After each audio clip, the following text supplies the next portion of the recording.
My talk was about memory forensics and how all the data you can now achieve from memory forensics. Back in the day when I first started, which is about 5 or 6 years ago, it was all just running strings on a memory dump, which wasn't really giving you a lot of information.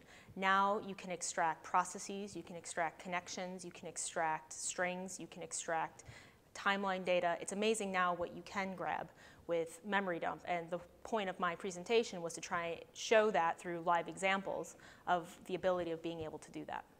On disk, there can be encryption, there can be packed files and things like that, which is very hard for an analyst to analyze. It usually requires reverse engineering, which is a very tough field to get into.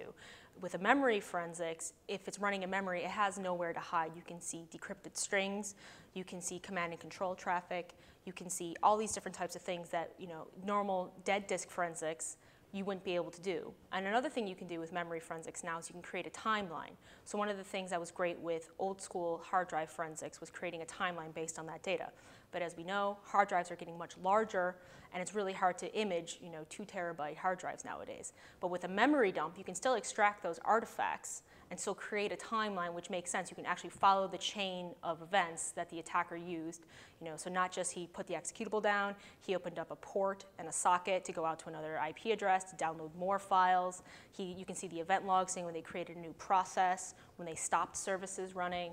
Basically, you can do all of that. What you could used to be able to do with hard drive forensics, you can now do almost entirely in memory.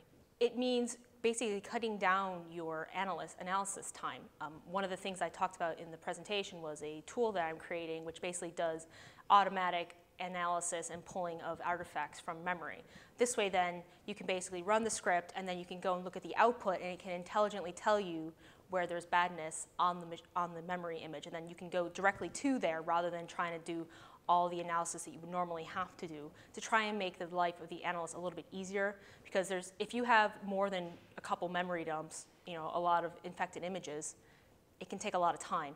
This helps to streamline that process and make it a lot easier and faster for analysts to easily find the bad malicious files.